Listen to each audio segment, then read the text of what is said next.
Hello everyone, this is Garima Batra again before you with a new chapter from your textbook Hornbill Class 11. तो इसमें हमारे right side में जो picture है वो हॉर्नबिल सीबीएसई कोर्स की है और लेफ़्ट साइड में जो पिक्चर है वो हॉर्नबिल एमपी बोर्ड की है, लेकिन दोनों का कंटेंट बिल्कुल सेम है। और अब हम इसी का एक नया चैप्टर स्टार्ट करने जा रहे हैं और the name of the chapter is Students, now I welcome you to the part 2 of lesson 7, The Adventure by Jayant Narlikar.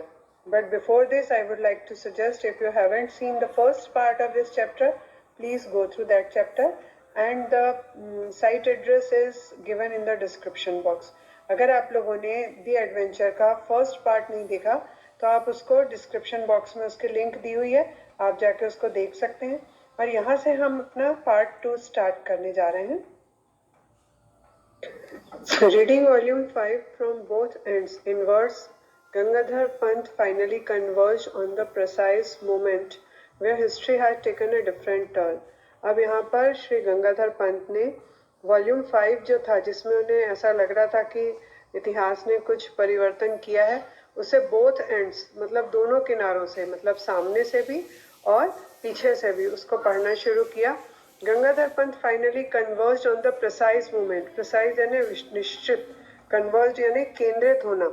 तो वह एक उस बिंदु पर, उस मोमेंट पर, उस क्षण पर आ गए पढ़ते पढ़ते दोनों तरफ से, where history had taken a different turn, जहाँ पर इतिहास ने एक अलग मोड़, डिफरेंट टर्न, अलग मोड़ ले लिया था। वहां पर गंगाधर पंत पहुंच गए थे। That page in the book described the Battle of Panipat and it mentioned that the Marathas won it handsomely. तो ये जो पेज था जिस पर आकर उनका पूरा ध्यान केंद्रित हो गया था, जहाँ से कि उन्हें ऐसा लग रहा था कि इतिहास बदला था, वो उस पेज पर लिखा था कि वो बैटल ऑफ पानीपत का वर्णन था। तो हमें पता है कि पानीपत के 3 युद्ध हुए थे और जो तीसरा युद्ध था वो मराठास के बीच में और अफगानियों के बीच में हुआ था, जिसको कि मराठा हार गए थे, लेकिन इतिहास की इस किताब में लिखा था कि मराठा इसको जीत गए थे। तो यही वो फर्क था इतिहास का जिसकी खोज में वो यहाँ पर आए थे और जिसके बारे में वो सोच रहे थे, और आखिरकार उन्हें वो फर्क मिल ही गया, जहाँ पर ये फर्क था कि मराठा पानीपत का तृतीय युद्ध हार गए थे, लेकिन यहाँ पे लिखा हुआ था कि मराठा पानीपत का तृतीय युद्ध जीत गए थे। Abdali was routed and he was chased back to Kabul by the triumphant Maratha army led by Sadashiv Rao Bhau and his nephew the young Vishwas Rao. तो इसमें ये कहा गया है कि अब्दाली जो कि अफगानी रूलर था वो हार गया था, उसे हरा दिया गया था, and was routed and he was chased back to Kabul, और उसे वहां से उस युद्ध को छोड़कर काबुल भागना पड़ा और उसका चेज, उसका पीछा किया गया था काबुल तक by the triumphant Maratha army, विजयी मराठा सेना के द्वारा। ट्रायम्फेंट यानी विजयी, लेड जिसका की नेतृत्व किया था सदाशिव राव भाऊ ने, एंड हिज नेफ्यू और उनके भतीजे द यंग विश्वास राव, युवा विश्वास राव और सदाशिव राव भाऊ के द्वारा, जो कि विजयी मराठा सेना के लीडर्स थे, नेतृत्व कर रहे थे। उन्होंने अहमद शाह अब्दाली जो कि अफगानी था उसका पीछा काबुल तक किया था। The book did not go into a blow-by-blow account of the battle itself. Battle यानी युद्ध, blow by blow यानी हर एक पद की या कदम कदम की। तो बुक ने जो युद्ध था उसके बारे में एक एक बारीक डिटेल नहीं लिखी हुई थी उसमें। Rather it elaborated in detail its consequences for the power struggle in India. उसके स्थान पर वो जो किताब थी उसमें पावर स्ट्रगल यानी शक्ति के लिए जो संघर्ष हुआ था भारत में, उसके उसके ऊपर क्या परिणाम हुआ था इस युद्ध का, सिर्फ उस परिणाम का वर्णन किया गया था, युद्ध का बारीकी से वर्णन नहीं किया गया था। तो किसने युद्ध जीता, किसके हाथ में शक्ति आ गई, कौन युद्ध हारा, किसके हाथ से शक्ति चली गई, बस इस तरह का उसमें वर्णन था। इलेबोरेट करना यानी किसी चीज का संपूर्ण विवरण करना, डिटेल यानी पूरी बारीकी से, कॉन्सिक्वेंसेस यानी उसके प्रभावों का, और पावर स्ट्रगल यानी शक्ति का संघर्ष। Gangadhar Pant read through the account avidly, avidly का अर्थ होता है बहुत ज्यादा इंटरेस्ट के साथ, बहुत ज्यादा उसमें इंटरेस्ट लेकर। तो गंगाधर पंत उस पूरी किताब को और विशेष रूप से उस वर्णन को जो दिया गया था वहां पर, उसको बहुत बारीकी से पढ़ रहे थे। The style of writing was unmistakably his, जो लिखने की स्टाइल थी वो निश्चित रूप से उसी की थी। येट फिर भी he was reading the account for the first time, परंतु वो इस किताब का जो पूरा वर्णन था उसको पहली बार पढ़ रहे थे, उन्हें ऐसा लग रहा था। तो वास्तव में ये किताब की वो कल्पना कर रहे हैं, ये किताब उन्होंने वास्तव में लिखी नहीं थी, परंतु ये उसका इमेजिनेशन कर रहे हैं कि उन्होंने वो किताब लिखी हुई है। Their victory in the battle was not only a great morale booster to the Marathas, but it also established their supremacy in northern India. उनकी ये जो विजय थी, जो मराठा सेना की ये जो विजय थी इस युद्ध में, ये सिर्फ एक उनका ग्रेट मोरल बूस्टर ही नहीं था। मोरल बूस्टर का अर्थ होता है कि जो आत्मविश्वास को ऊंचा कर दे या उनके मनोबल को ऊंचा कर दे, उनकी हिम्मत बढ़ गई, उनका आत्मविश्वास बढ़ गया टू द मराठास, मराठाओं का। But it also establish their supremacy in northern India, परंतु जो उत्तरी भारत था उसमें उनकी सुप्रीमेसी यानी उनकी महानता बढ़ गई, उनकी श्रेष्ठता बढ़ गई थी और उनकी श्रेष्ठता को स्थापित कर दिया था, मराठाओं की श्रेष्ठता को। The East India Company, which had been watching these developments from the side links, got the message and temporarily shelved its expansionist program.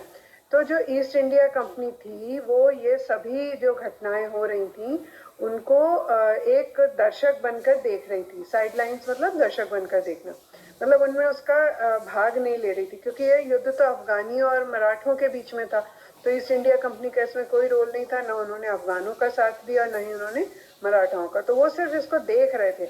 Got the message, उससे इन्हें संदेश मिला कि भाई मराठा बहुत ही शक्तिशाली हो रहे हैं।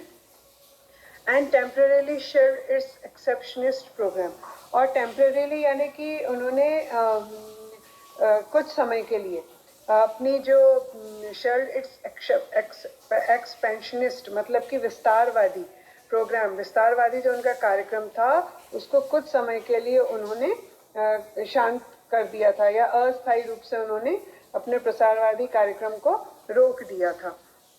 ये जो सभी घटनाएं हैं ये वास्तव में हुई नहीं थी, ये सिर्फ गंगाधर पंत की कल्पना है, उनका इमेजिनेशन है, ये घटनाएं वास्तव में नहीं हुई थी।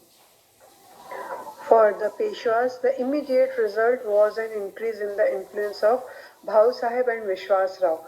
फॉर पेशवास, पेशवास के लिए द इमीडिएट रिजल्ट, इस युद्ध का जो तात्कालिक प्रभाव था वो ये था कि भाऊ साहब और विश्वास राव, क्योंकि उन्होंने युद्ध जीत लिया था इसलिए उनका जो इन्फ्लुएंस था, उनका जो प्रभाव था वो इंक्रीज हो गया था, वो बढ़ गया था।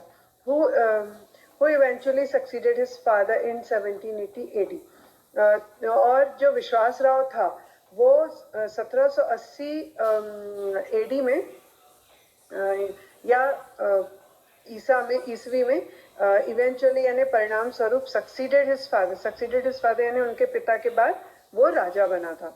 The trouble maker Dada Saheb was relegated to the background and he eventually retired from state politics. Trouble maker यानी जो परेशानी खड़ी करता है, ऐसा दादा साहेब थे। वॉज रेलिगेटेड, उनकी अवनति कर दी गई, या हम जिसे डिमोशन बोलते हैं, उनको पहले से नीचा पद दे दिया गया टू द बैकग्राउंड, और उन्हें जो अभी तक वो नेतृत्व करने वाली सीमा में थे, तो भाऊ साहब का विश्वास राव का प्रभाव बढ़ने के कारण जो दादा साहेब थे उनका पद नीचा कर दिया गया और उनको पीछे धकेल दिया गया। एंड ही इवेंचुअली, और आखिरकार परिणाम स्वरूप रिटायर्ड फ्रॉम स्टेट पॉलिटिक्स, वो राज्य की राजनीति से रिटायर हो गए, उन्होंने संन्यास ले लिया राज्य की राजनीति से। To its dismay, the East India Company met its match in the new Maratha ruler विश्वास राव। अब क्योंकि मराठों का जो प्रभाव था वो बहुत बढ़ गया था, वो बहुत ज़्यादा शक्तिशाली हो गए थे, तो इसलिए अब डिस्मे का अर्थ होता है शॉक या झटका, तो ईस्ट इंडिया कंपनी को झटका लगा, और क्योंकि ईस्ट इंडिया कंपनी को अपना नया प्रतिद्वंदी, इट्स मैच मतलब प्रतिद्वंदी, बराबरी का, बराबर शक्ति का मिल गया था, और वो कौन था? नया मराठा शासक विश्वास राव था। He and his brother Madha Rao combined political acumen with valor and systematically expanded their influence all over India. तो पॉलिटिकल एक्यूमेन का अर्थ होता है राजनीतिक सूझबूझ और वेलर का अर्थ होता है शूरवीर।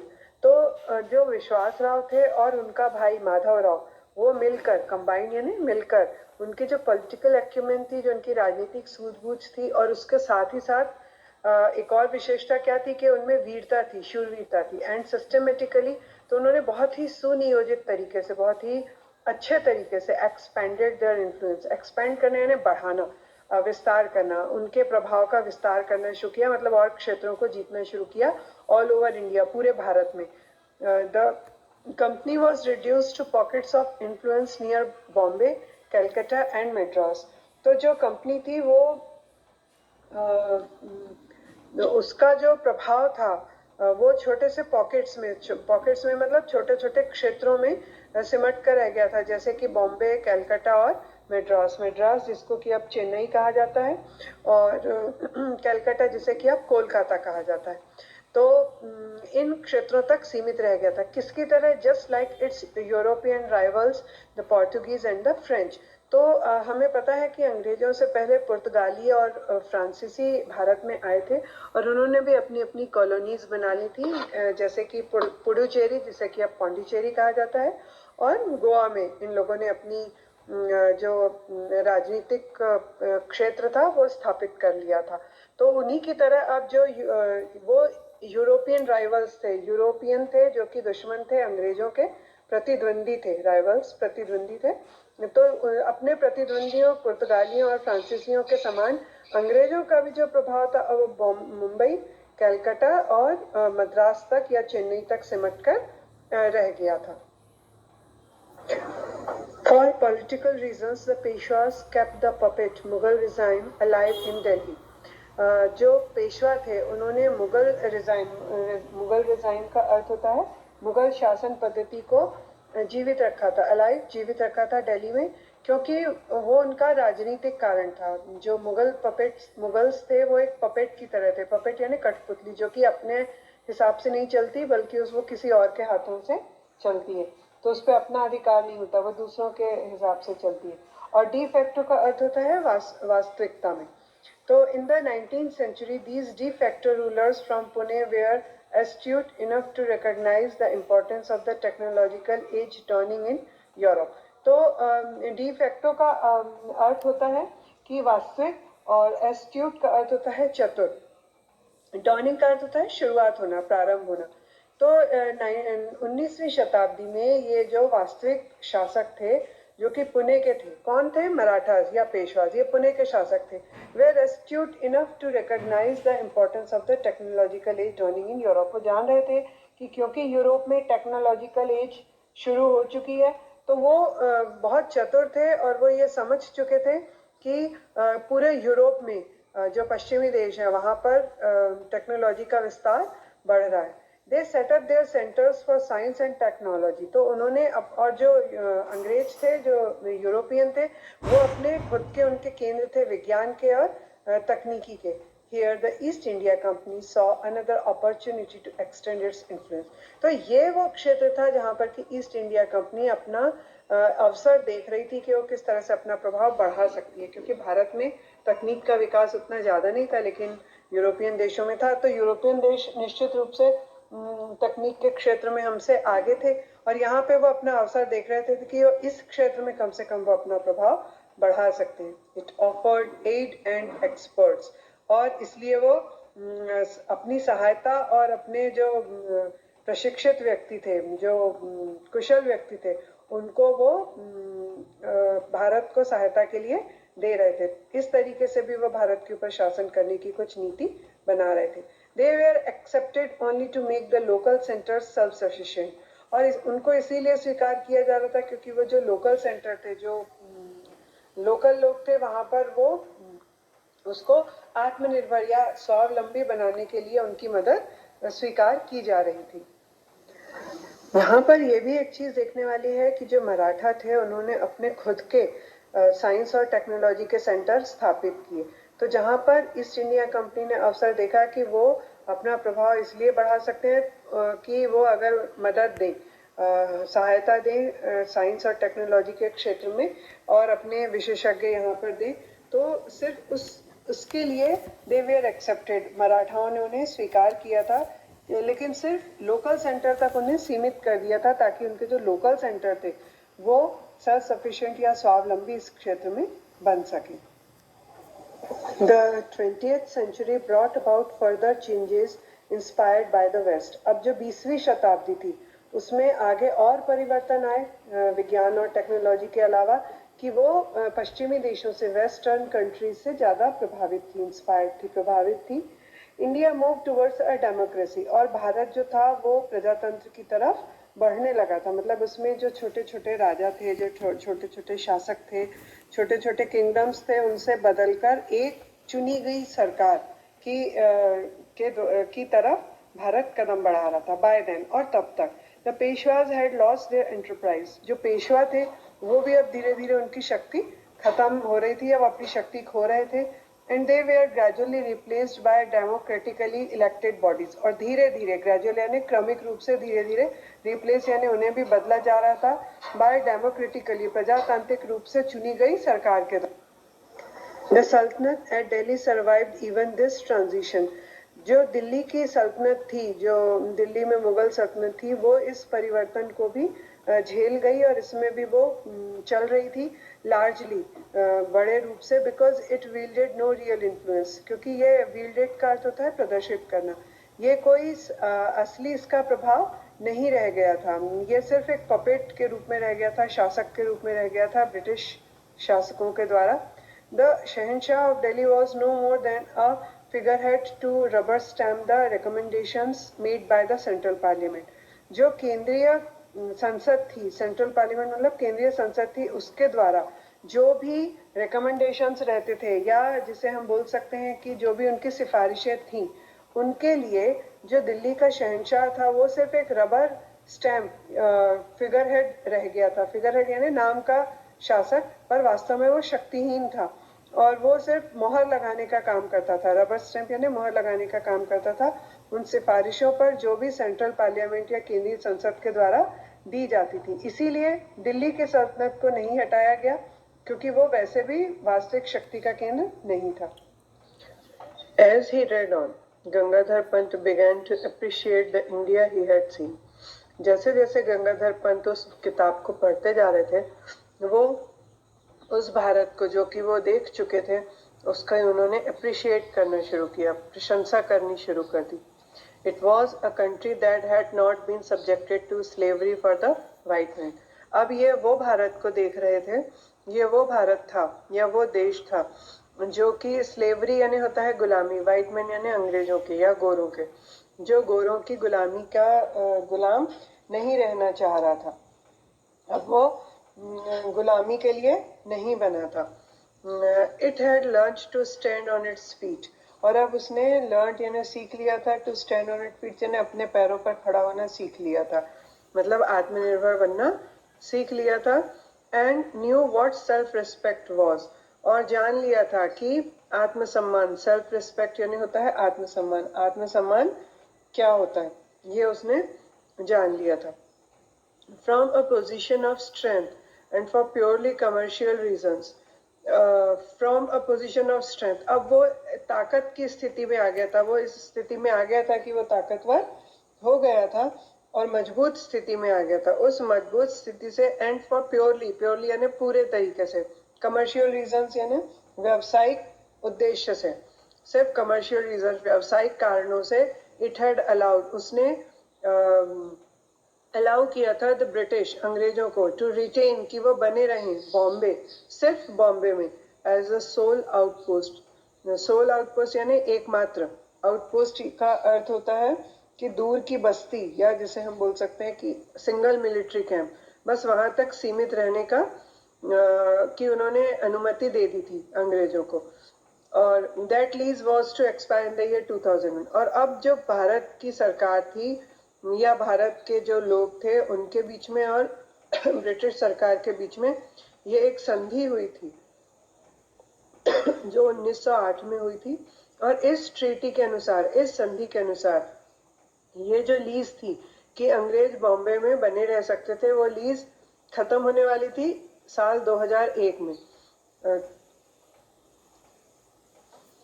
Gangadhar Pant could not help comparing the country he knew with what he was witnessing around him. Gangadhar Pant उस भारत को जो कि वो देख रहे थे, जिसके वो साक्ष्य बने थे अपने चारों तरफ अभी, और जो देश वो जानते थे पहले, जिसके बारे में उन्होंने सिर्फ पढ़ा था, उन दोनों के बीच में तुलना किए बिना रह नहीं पा रहे थे। But at the same time, परंतु बिल्कुल उसी समय, he felt that his investigations were incomplete. उन्होंने ये पाया कि उनकी जो भी इन्वेस्टिगेशन है, जो भी उनकी खोज है, वो अभी अधूरी है। How did the Marathas win the battle? आखिर मराठा जो थे वो पानीपत का प्रतियुद्ध कैसे जीते थे? To find the answer he must look for accounts of the battle itself. और इस प्रश्न का उत्तर जानने के लिए उन्हें देखना ही पड़ेगा इस युद्ध का, सिर्फ इस युद्ध का वर्णन कहीं अगर दिया हुआ हो विस्तार से, तो वो वहां पर ही इस प्रश्न का उत्तर पा सकते थे। He went through the books and journals before him. उनके सामने जो किताबें थी और जर्नल्स यानी कि जो पत्रिकाएं थी उस समय की, वो उनको उन्होंने पढ़ना शुरू किया। गो थ्रू का मतलब होता है पढ़ना, और वेंट थ्रू का पास्ट फॉर्म है, यानी उन्होंने पढ़ा था उन किताबों को और उन पत्रिकाओं को, जो कि विशेष रूप से जिनमें उस पानीपत के तृतीय युद्ध का वर्णन था। At last, among the books, he found one that gave him the clue. और आखिरकार किताबों के बीच में से एक किताब उन्हें ऐसी मिल ही गई जिसने उन्हें वह सुराग दे दिया। It was भाऊ साहेबांची बखर। यह थी भाऊ साहब की बखर नाम की एक किताब।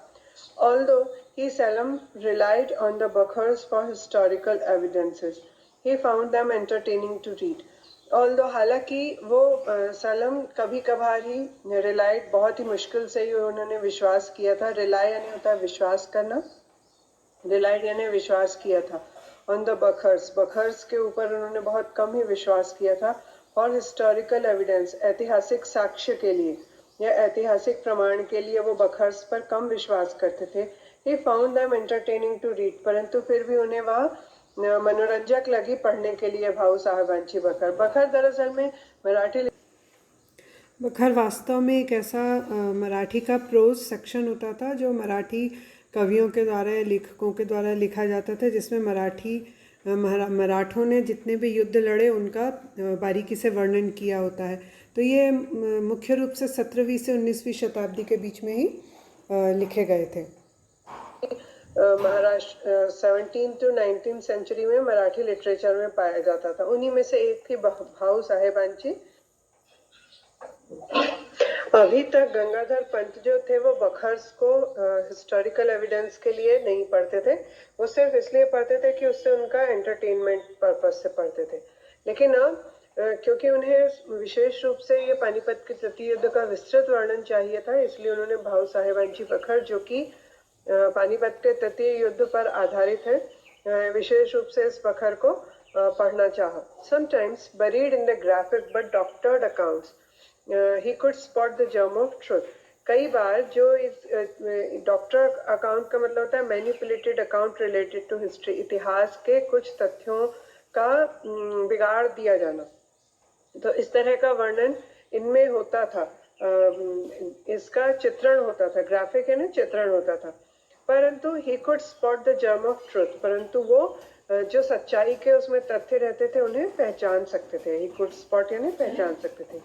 He found one now in a 3-line account of how close विश्वास Rao had come to being killed. और अब उन्हें वो 3 लाइन का वर्णन मिल गया था। He found one now, और ऐसा ही एक सच्चाई का उनको तथ्य मिल गया था in a 3-line account, 3 लाइनों का वर्णन जो था of how close, कि कितने पास थे विश्वास Rao had come to being killed, मारे जाने के या मृत्यु के कितने करीब विश्वास राव आ गए थे, वह वर्णन भी उनको अब उस किताब में उन 3 लाइनों में मिल गया था।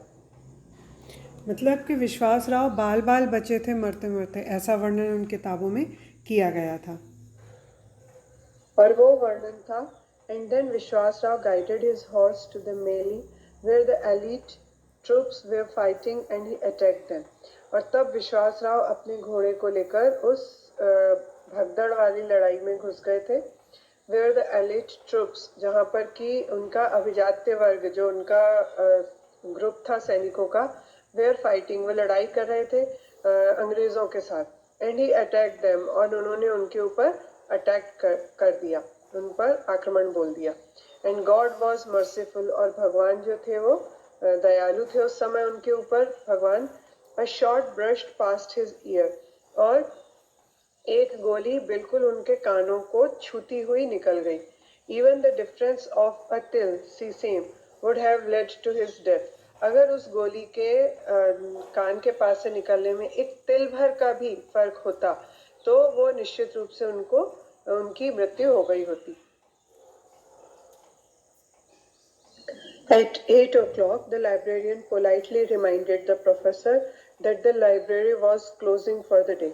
8 बजे के करीब जो लाइब्रेरियन था उन्होंने बहुत ही विनम्रता पूर्वक प्रोफेसर साहब को याद दिलाया कि अब उस दिन के लिए वह लाइब्रेरी के बंद होने का समय हो गया था।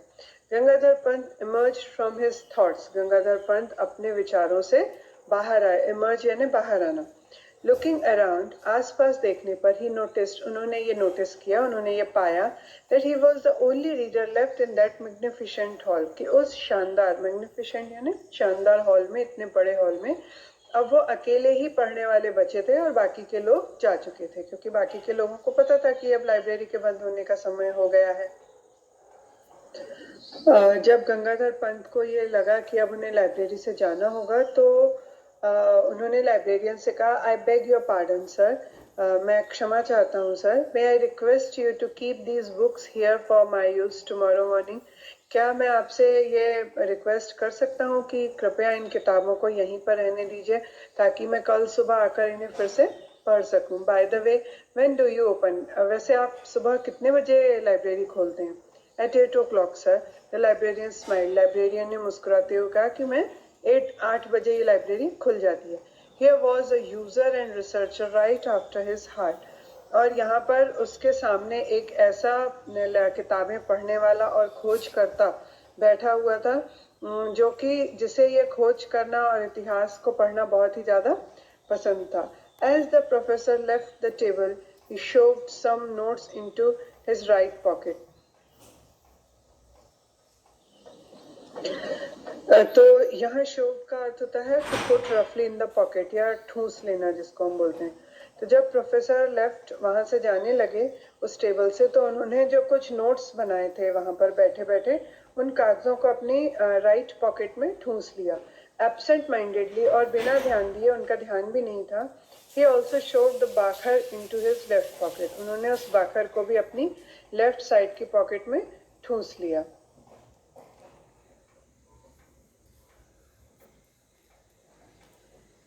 He found a guest house to stay in.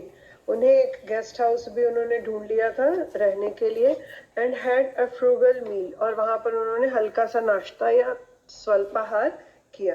He then set out for a stroll towards the Azad Maidan. इसके बाद वो आजाद मैदान नाम की जो जगह थी मुंबई में, बॉम्बे में, वहां पर स्ट्रॉल यानी टहलने के लिए या चहलकदमी करने के लिए आजाद मैदान की तरफ गए। In the मैदान he found a throng moving towards a pandal. तो उस मैदान में उन्होंने देखा कि लोगों की कुछ भीड़ थी जो एक पंडाल की तरफ जा रही थी। So a lecture was to take place. और वहां पर एक भाषण होने वाला था। Force of habit, आदत से मजबूर, took professor Gaitonde towards the pandal. अपनी आदत से मजबूर प्रोफेसर गायतोंडे उस पंडाल की तरफ चल पड़े। The lecture was in progress, और वहां पर भाषण चल रहा था। Although people kept coming and going, हालांकि लोग आना जाना कर रहे थे, but Professor Gaytonde was not looking at the audience. परंतु प्रोफेसर गायतोंडे जो थे वो ऑडियंस की तरफ, जो श्रोता थे, जो दर्शक थे वहां पर, उनकी तरफ नहीं देख रहे थे। He was staring at the platform as if mesmerized. Staring यानी लगातार देखना या घूरना, mesmerized यानी मंत्रमुग्ध, खो जाना, एंड प्लेटफॉर्म यानी मंच, एक ऊंचा उठा हुआ सा जगह होती है जिसे कि हम प्लेटफॉर्म बोलते हैं। तो वो उस प्लेटफॉर्म की तरफ, मंच की तरफ लगातार मंत्रमुग्ध से देख रहे थे। There was a table and a chair, but the latter was unoccupied. वहां पर एक टेबल थी मंच के ऊपर और एक चेयर भी थी, परंतु जो लेटर यानी चेयर जो थी, जब भी हम दो या तीन चीजों के बारे में बात करते हैं तो जो आखिरी वाली चीज रहती है उसके लिए हम लेटर वर्ड का यूज करते हैं। तो यहाँ पर बाद में चेयर लिखा हुआ है, इसलिए यहाँ पर लेटर यानी चेयर के लिए कहा गया है। वॉज अनऑक्यूपाइड, ऑक्यूपाई यानी होता है बैठे होना या उस पर कब्जा किए होना, और अनऑक्यूपाइड यानी खाली होना जिस पे किसी का भी कब्जा नहीं है। तो यहाँ अनऑक्यूपाइड शब्द बना है, ऑक्यूपाइड जो बेसिक वर्ड है उसमें प्रीफिक्स अन लगा के। तो जो चेयर थी वो खाली थी। द प्रेसिडेंशियल चेयर अनऑक्यूपाइड, जो मुख्य चेयर है जिस पर कि कोई मुखिया बैठता है या नेता बैठता है या कोई प्रेसिडेंट बैठता है, सभापति बैठता है, वो चेयर और वो खाली थी। The sight stirred him to the depths, और ये जो दृश्य था इससे वो गहराई तक उन्हें हिला दिया इस दृश्य ने। तो यहाँ स्टर का मतलब होता है हिल जाना, वो अंदर तक हिल गए थे। Like a piece of iron, जैसे कि एक लोहे का टुकड़ा, अट्रैक्टेड टू अ मैग्नेट, एक चुंबक की तरफ आकर्षित होता है। He swiftly moved towards the chair, क्योंकि वो एक बहुत ही अच्छे स्पीकर थे और कई बार कई सभाओं को, लगभग 999 सभाओं को वो संबोधित कर चुके थे, वहां पे प्रेसिडेंट रह चुके थे। तो इस तरह से जो मंच रहता है या जो प्रेसिडेंट की चेयर रहती है और माइक रहता है, ये सब चीजें उन्हें बहुत ज्यादा आकर्षित करती थी। तो जैसे एक चुंबक, एक लोहे का टुकड़ा एक चुंबक की तरफ आकर्षित होता है, इसी तरीके से वो भी आकर्षित होकर धीरे से चलते हुए कुर्सी की तरफ बढ़े। The speaker stopped in mid sentence, too shocked to continue, और जो स्पीकर था जो वहां पे भाषण दे रहा था वो वहां पर रुक गया उस वाक्य के बीच में ही, क्योंकि वो बहुत ज्यादा शॉक्ड हो गया था, बहुत ज्यादा हैरान हो गया था। इतना हैरान हो गया था कि वो आगे बोलना उसने बंद कर दिया था। But the audience soon found voice, परंतु बहुत ही जल्दी वहां पे जो ऑडियंस थी, जो यहाँ पर दर्शक थे वहां पर, उन्होंने बोलना शुरू कर दिया। भीड़ में से लोग चिल्लाने लगे, वेकेट द चेयर, इस कुर्सी को खाली करो। किसी और ने कहा, this lecture series has no chairperson, ये जो भाषणों की श्रृंखला है इसमें कोई भी चेयरपर्सन या कोई भी इसका प्रेसिडेंट नहीं है, कोई भी अध्यक्ष नहीं है। किसी और ने कहा, away from the platform mister, उस मंच से दूर हो जाओ श्रीमान। तो चौथे व्यक्ति ने कहा, the chair is symbolic, don't you know, ये चेयर जो है ये सिंबॉलिक है, मतलब प्रतीकात्मक है। ये चेयर किसी के बैठने के लिए नहीं है, सिर्फ एक प्रतीक के रूप में रखी गई है। डोंट यू नो, क्या तुम्हें नहीं पता? व्हाट नॉनसेंस, क्या बकवास है। Whoever heard of a public lecture without a presiding dignitary, जो कोई भी सुनेगा कि एक भाषण, सार्वजनिक भाषण जिसमें कि कोई प्रेसिडेंट नहीं है या जिसका कोई अध्यक्ष नहीं है, कितनी अजीब बात है। Professor Gaitonde went to the mic, अब प्रोफेसर गायतोंडे ने क्या किया, वो माइक के पास गए and gave went to his views. Gave went का अर्थ होता है अपने विचारों को दूसरों के सामने रखना या अपना भाषण देना। तो उन्होंने अपना भाषण देना शुरू किया। लेडीज एंड जेंटलमैन, उन्होंने सभा को संबोधित किया। An unchaired lecture is like Shakespeare's Hamlet without the prince of Denmark. अब शेक्सपियर जो थे वो 16वीं शताब्दी के एक बहुत ही बड़े नाटककार थे, या कह सकते हैं हम उन्हें कि नाटकों के वो किंग थे, गॉड थे। सबसे पहले सबसे ज्यादा फेमस नाटक उन्होंने ही लिखे। तो उनका एक ट्रेजिक ड्रामा था हैमलेट नाम से, और उस हैमलेट का जो हीरो था, जो मेन लीड कैरेक्टर था, वो प्रिंस ऑफ डेनमार्क था। उसी के ऊपर पूरा नाटक लिखा गया है। तो अब यहाँ पर उन्होंने एक भाषण की श्रृंखला की तुलना, जिसका कि कोई डिग्निटरी ना हो, जिसका कि कोई प्रिसाइडिंग डिग्निटरी ना हो, मतलब जिसका कि कोई अध्यक्ष ना हो, उसकी तुलना की शेक्सपियर के उस प्रसिद्ध नाटक से, हैमलेट से, जिसका कि लीड कैरेक्टर जो उसका हीरो है प्रिंस ऑफ डेनमार्क, उसके बिना हैमलेट। तो उन्होंने कहा कि जैसे एक भाषण की सभा में बिना प्रेसिडेंट के, वैसा ही है जैसे कि शेक्सपियर का नाटक हैमलेट बिना प्रिंस ऑफ डेनमार्क के, बिना हीरो के कोई नाटक की तरह है। लेट मी टेल यू, मुझे जरा सा आपको बताने दो। But the audience was in no mood to listen, परंतु जो दर्शक थे वो सुनने के मूड में बिल्कुल भी नहीं थे, बिल्कुल उनकी मनस्थिति नहीं थी सुनने की। टेल अस नथिंग, हमें कुछ मत बताइए। We are sick of remarks from the chair. हम जो अध्यक्ष होते हैं उनकी टिप्पणियां सुनने से परेशान हो चुके हैं। ऑफ वोट ऑफ थैंक्स, जो धन्यवाद के शब्द होते हैं वो सुन के परेशान हो चुके हैं। ऑफ लॉन्ग इंट्रोडक्शंस, और जो लंबे लंबे परिचय के भाषण होते हैं हम उन सबसे परेशान हो चुके हैं। किसी और ने कहा, we only want to listen to the speaker. हम सिर्फ स्पीकर जो अभी बोल रहा है सिर्फ उसी की बात सुनना चाहते हैं। फिर और किसी ने कहा, we abolished the old customs long ago. और ये जो पुरानी प्रथाएं हैं, कस्टम्स यानी प्रथाएं, वो हम उन्हें अबोलिश यानी खत्म कर चुके हैं लॉन्ग एगो, बहुत पहले ही। फिर तीसरे व्यक्ति ने कहा, keep the platform empty please. कृपया इस मंच को खाली कर दीजिए, आप मंच से उतर जाइए कृपया। But Gangadhar Panth had the experience of speaking at 999 meetings. परंतु गंगाधर पंत जो थे उन्हें अनुभव था पिछली 999 मीटिंग्स का, मीटिंग्स में बोलने का। मतलब उन्हें इतना आत्मविश्वास था कि वो इतनी सारी मीटिंग्स में बोल चुके हैं। And had face the Pune audience at its most hostile. और उन्होंने पुणे की जो ऑडियंस है, जो दर्शक हैं, वो उनका भी हेड फेस सामना कर चुके थे एट इट्स मोस्ट हॉस्टाइल। तब भी उनका सामना कर चुके थे कि जबकि वो लोग सबसे ज्यादा अनफ्रेंडली यानी सबसे ज्यादा नाराजगी भरे माहौल में उनको झेल चुके थे। तो इसलिए वो बॉम्बे के लोगों के सामने बोलने में बिल्कुल भी डर नहीं रहे थे। ही केप्ट ऑन टॉकिंग, उन्होंने अपना बोलना जारी रखा। He soon became a target for a shower of tomatoes, eggs and other objects. और जब लोगों के इतना बोलने के बाद भी वो स्टेज से नहीं हटे तो लोगों ने उनके ऊपर बरसात शावर शुरू कर दी, बरसात शुरू कर दी। किसकी?